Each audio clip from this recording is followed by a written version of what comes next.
Hit subscribe if you dare, smash like if your pulse can handle it, and drop a comment from the shadows, because once you step inside this story, there's no turning back. The man who wouldn't vanish. The sirens cut through the frozen Colorado night like screams from a wounded animal.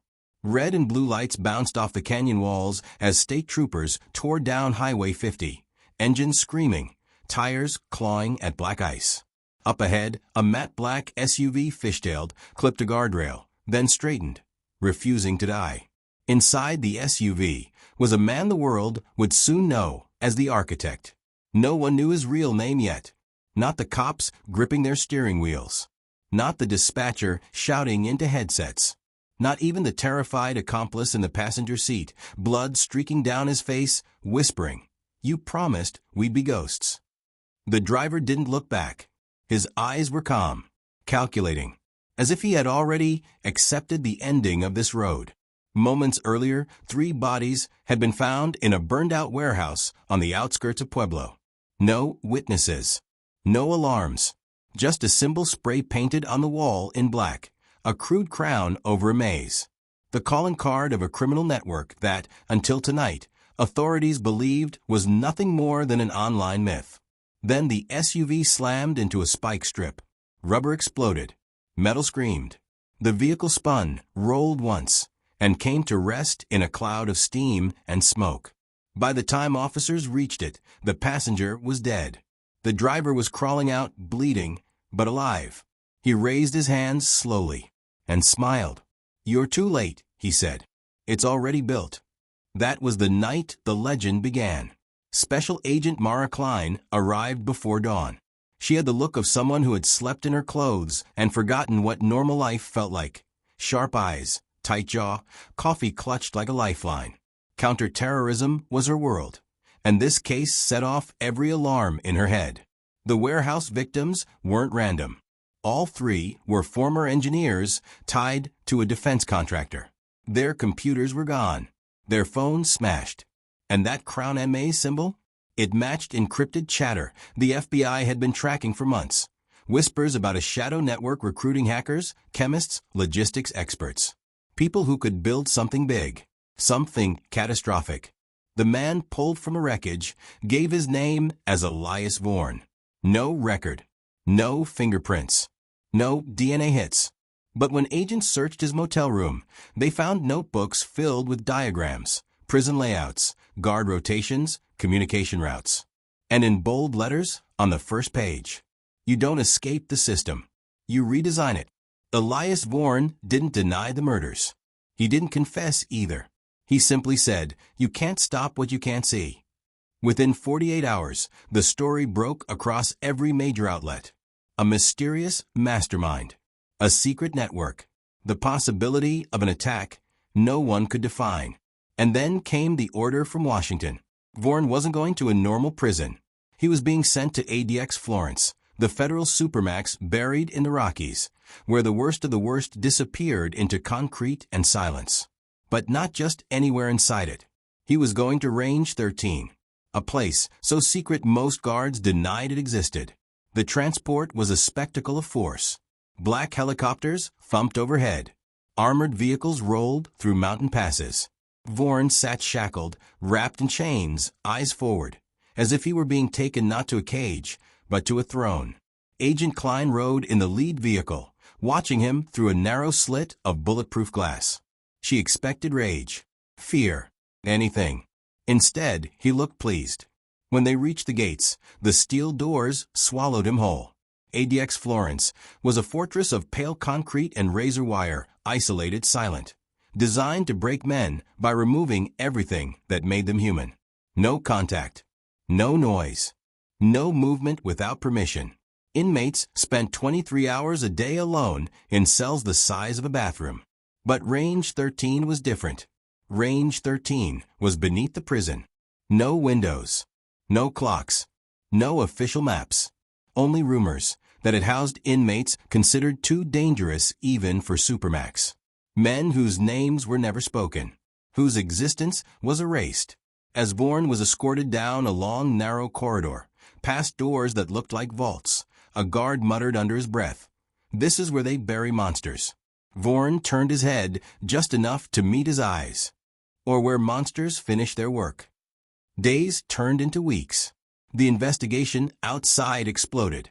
Agent Klein and her team dismantled safe houses across 3 states. They arrested recruiters, seized servers, uncovered plans for coordinated cyberattacks on power grids and financial systems. Every lead pointed back to Vaughan. Yet from his cell, cut off from the world, he should have been useless. But he wasn't. Encrypted messages kept appearing online, signed with the Crown and Maze symbol. Instructions, deadlines, threats. And they were accurate. Too accurate. When one message warned of a raid on a Denver data center, agents rushed in, only to find the building already empty, scrubbed clean minutes before they arrived. It was as if someone inside the system was feeding him information, or as if he had never lost control at all. Klein requested permission to interview him. What she found in range 13 chilled her. Vaughan sat on his steel bunk, hands folded, posture relaxed. His cell was bare, no books, no papers, no personal items. Just him and the hum of hidden ventilation. "You look disappointed," he said when he saw her.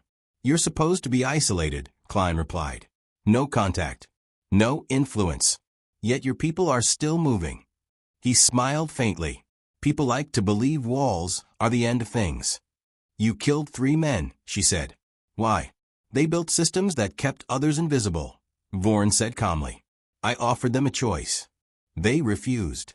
"You're not a revolutionary," Klein snapped. "You're a murderer." "History will decide," he replied. Before she left, he leaned forward. "Tell me, Agent Klein, have you checked who else lives on this range?" The question lingered in her mind long after the doors sealed behind her. That night, a junior analyst flagged something strange. While cross-referencing prisoner transfer logs, he noticed gaps, names removed, dates altered, entire entries missing, all connected to inmates supposedly housed in range 13. When Klein demanded the original files, a nervous administrator handed her a dusty backup drive, untouched for years. They loaded it. What appeared on the screen made the room fall silent. Not just one name, but 6. 6 high-risk inmates officially listed as relocated or deceased, yet still assigned to range 13. And next to each name, a status update from just days ago. Active. Klein's blood ran cold. "Open the access map," she said. The tech hesitated. "Ma'am, there is no access map for range 13. "Then how do we know what's down there?" He swallowed. "We don't." An emergency clearance was pushed through. Armed response teams assembled. The warden protested, but orders came from higher than him. They were going into range 13 to see what had been hidden. The doors opened with a groan that echoed through the underground corridor. Flashlights cut through the darkness as Klein led the team forward, boots crunching on concrete that hadn't felt footsteps in years. Cells lined both sides. Some were empty. Some weren't. Men stared back through narrow slits, faces pale, eyes burning with something between madness and purpose. Not broken. Not silent. Waiting. They reached the final door, the one assigned to Elias Vaughan. The guard entered the code. The door slid open. The cell was empty. No blood. No struggle. Just a message carved deep into the concrete wall. Letters sharp and fresh. Range 13 isn't a prison. It's a headquarters. And beneath it, the Crown and Maze symbol. Agent Klein stepped back, heart pounding, as alarms began to wail through the depths of ADX Florence. Because Elias Vaughan hadn't just survived the most secure prison on Earth. He had turned it into the center of his empire. The fortress that spoke. The alarm screamed through ADX Florence like a wounded animal, bouncing off concrete walls that had never known panic. Steel doors slammed. Red lights pulsed down the underground corridor of range 13 as armed response teams flooded in, rifles raised, boots echoing in chaos. Elias Vaughan was gone. Agent Mara Klein stood frozen in the doorway of the empty cell, staring at the words carved into the wall. Range 13 isn't a prison. It's a headquarters. The letters looked almost surgical, etched with patience, not haste. No breach alarms triggered. A guard shouted over the noise. No doors opened. No camera failures. Then how did he vanish? Klein demanded. No one had an answer. They locked the entire prison down. Helicopters hovered overhead. Every corridor was searched, every inch scanned. But ADX Florence, the place designed so no one ever left, had just lost its most dangerous inmate without a trace. And that was only the beginning. Within hours, the outside world erupted. Power grids in 2 Midwest states went offline for exactly 7 minutes. Stock markets in Europe glitched, freezing billions in transactions before snapping back to life. Emergency lines were flooded with false reports, chemical leaks, bomb threats, hospital breaches, stretching law enforcement thin across 3 time zones. Then the message appeared. Every major news network received the same encrypted video file. So did the FBI, the Department of Homeland Security, and Interpol. The video showed a dark room, a single chair, and Elias Vorn sitting calmly, hands folded, shadows dancing across his face. You tried to erase us, he said. You built cages and called them solutions. But systems are only as strong as the people who believe in them. He leaned closer to the camera. Range 13 was never meant to hold monsters. It was meant to grow them. The feed cut to black. Klein watched the video in stunned silence inside a temporary command center set up near the prison. Analysts rushed around her, phones ringing, screens flashing. He recorded that after he disappeared, one tech said, "The timestamp is an hour ago." "That's impossible," Klein replied. He had no access to equipment. The tech looked at her. Then someone gave it to him. As the lockdown continued, Klein ordered a full audit of every staff member assigned to Range 13. Guards, maintenance crews, medical officers, even administrators who had signed off on its creation. What they found painted a terrifying picture. Range 13 hadn't been built just as a high-security wing.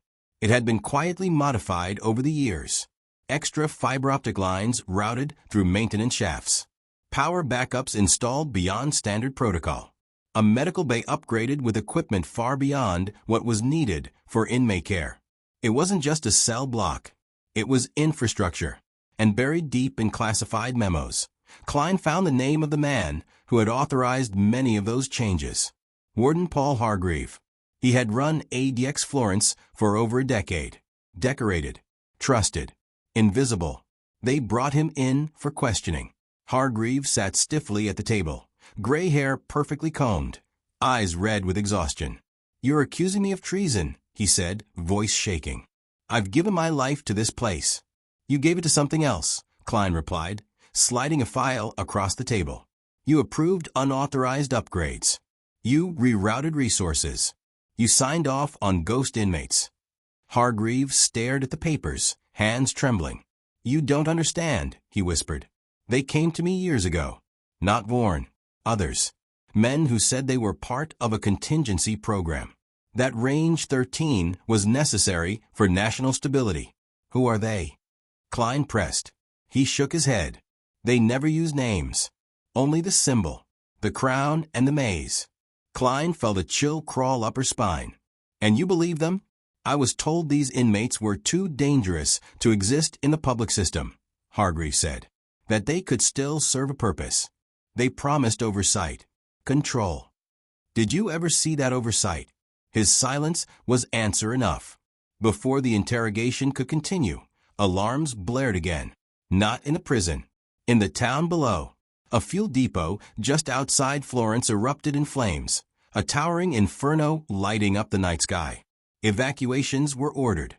Emergency crews rushed in. And painted across a nearby concrete wall, visible through the smoke, was the crown and maze symbol. The message was clear. Vorn was still close, and he was daring them to chase him. Klein joined a tactical unit, racing toward the fire. Her mind replayed everything Vorn had said. "You don't escape the system.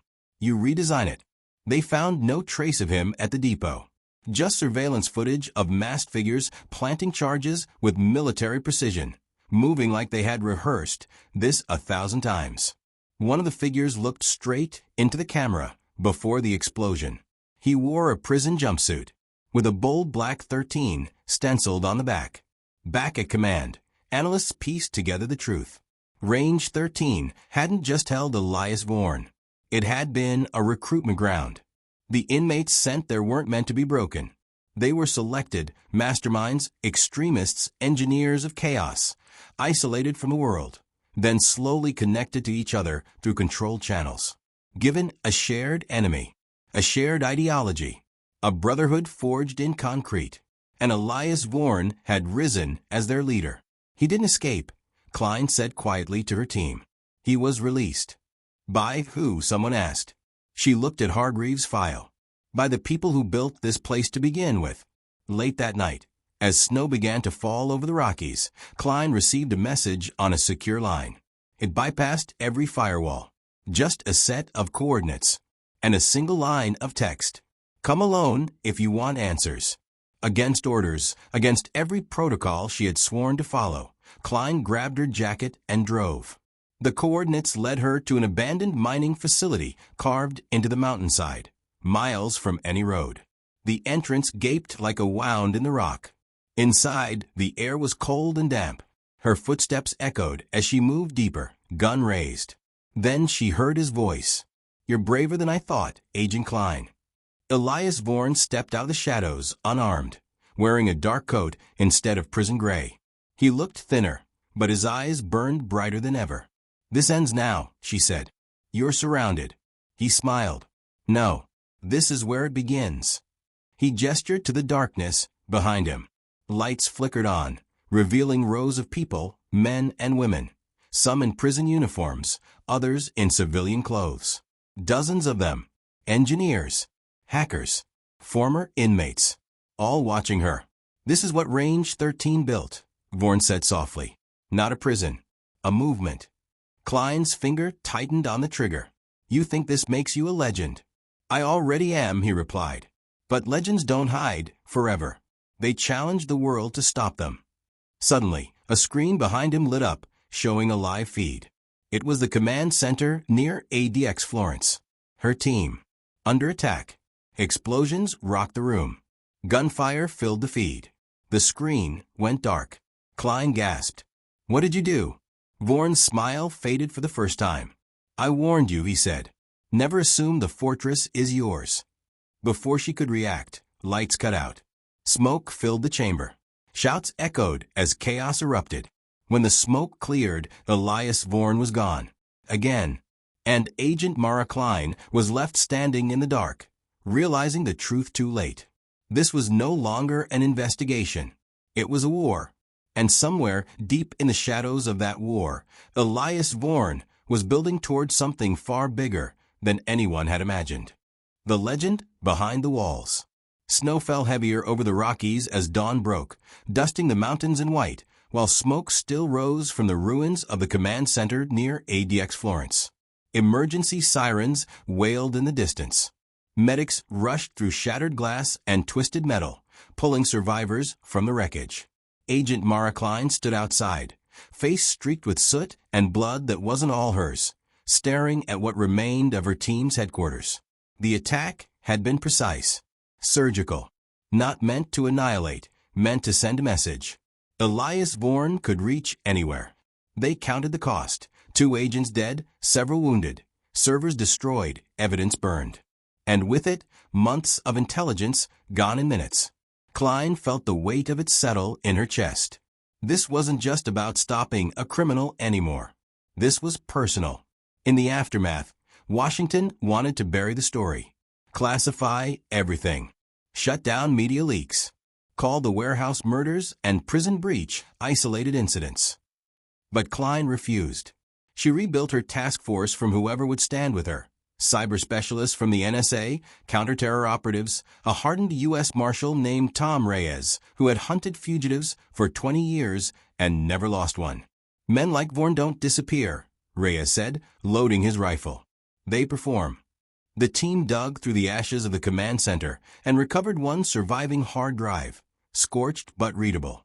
On it was a single folder labeled Architect. Inside were files that changed everything. Vorn's real name wasn't Elias Vorn. It was Elliot Vance. once a brilliant systems engineer for a private security firm contracted by the government. Years earlier, he had designed prison surveillance software, algorithms meant to predict inmate behavior, map influence networks, and prevent radicalization. But Vance had seen something others missed. The system didn't just monitor power. It created it. And when he tried to expose how certain agencies were using his work to manipulate inmate populations, to turn prisons into laboratories for control, he was silenced, fired, discredited, his research buried. That was when Elliot Vance disappeared, and Elias Vorn was born. He didn't just build a network, Klein said quietly as the team studied the files. He built it as revenge. Reyes shook his head. Revenge doesn't explain the scale of this. No, Klein agreed. But it explains the fire. The files showed that Vorn had turned Range 13 into his proving ground.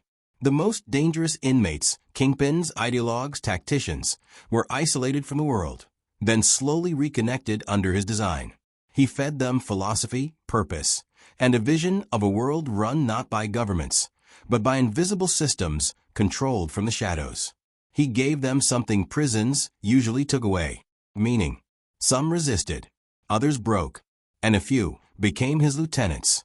From behind concrete walls, Vorn had written manifestos that circulated secretly through coded channels. Prison guards were bribed, administrators manipulated, supplies rerouted. He became a ghost king, a legend whispered about in cells across the country. The man who ruled from the deepest hole in America.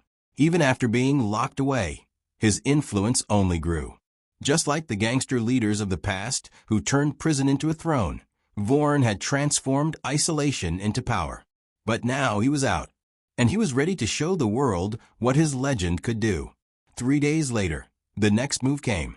Every major city in the U.S. received an emergency alert on digital billboards, transit screens, and hacked news tickers at the same time. Just one sentence. 30 minutes to prove you still control your systems. Then chaos. Traffic lights across multiple states turned green at once, causing massive pileups. Freight trains braked suddenly, derailing outside Omaha. Hospital networks flickered, forcing doctors to revert to manual equipment as lives hung in the balance. It wasn't total collapse. It was a demonstration, and embedded in the code of every attack was the same signature. The Crown and the Maze. NSA traced the routing to a remote data hub in Nevada, hidden beneath an abandoned solar farm. Satellites showed heat signatures underground, generators, servers, people. Vorn's headquarters. The real one. Klein knew what it meant. He wants us to come, she said. And he'll be waiting, Reyes replied. The assault was launched before nightfall. Black helicopters swept low over the desert as armored vehicles tore through sand toward the facility. Drones fed live images of reinforced entrances and gun emplacements hastily welded together. This wasn't a hideout. It was a fortress. They breached through a side tunnel, explosions rocking the ground as dust and heat poured out. Inside, corridors twisted like a maze, walls lined with cables and blinking servers. Armed men in mismatched gear fought back with desperate fury. Some wore civilian clothes. Others wore prison uniforms. Range 13 had emptied itself into the desert. Gunfire echoed through the tunnels as Klein and Reyes pushed forward. Every corner felt like a trap. Every door like it might be their last. They found rooms filled with monitors showing city traffic cams, power grids, financial data. The nervous system of a nation laid bare. And at the center of it all, a control chamber carved into bedrock. That's where they found him. Elias Vorn stood before a massive curved screen displaying maps of the world, glowing lines connecting cities like veins. He turned as they entered, not surprised. I was hoping you'd make it, Agent Klein, he said. Legends deserve witnesses. Step away from the controls, Reyes ordered, rifle trained on his chest. Vorn didn't move. Do you know what prisons taught me? He asked calmly. That you can take everything from a man, space, touch, time, and still fail to own him. Because if he controls the system around him, he controls you. Klein raised her weapon. This ends now, Elliot. He smiled at his real name. That man died a long time ago. She took a step closer. All this, the deaths, the chaos. For what? To prove you're smarter. To prove that cages don't stop ideas, Vaughan said. They sharpen them. With one hand, he pressed a key. Alarms blared. Red lights flooded the chamber.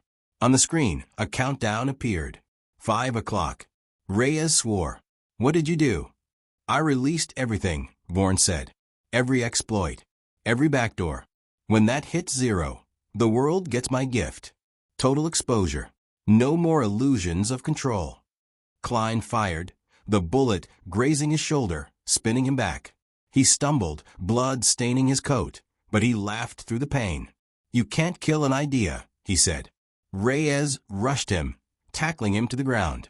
They struggled, fists and boots, until Reyes slammed cuffs onto his wrists. Klein ran to the console, fingers flying as she tried to override the system. 2 minutes, Reyes shouted. I need more time.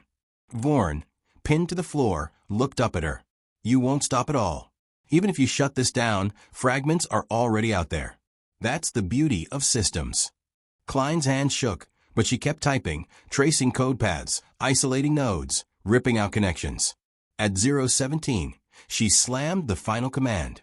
The screens went black. Silence fell. Then nothing. No collapse. No blackout. No end of the world. She collapsed to her knees, breath ragged. It's done, she whispered. Reyes pulled Vaughan to his feet. Game over. Vaughan stared at the dead screens, something like disappointment flickering across his face. Then he straightened. Maybe not, he said softly. They dragged him out as the facility was secured, helicopters lifting into the desert night. News spread fast. The architect had been captured. The attack stopped. The threat neutralized. Elias Vaughan was officially declared the most dangerous cyber terrorist in modern American history. And once again, he was sent to ADX Florence, back to the place where his legend was born. This time, there was no Range 13.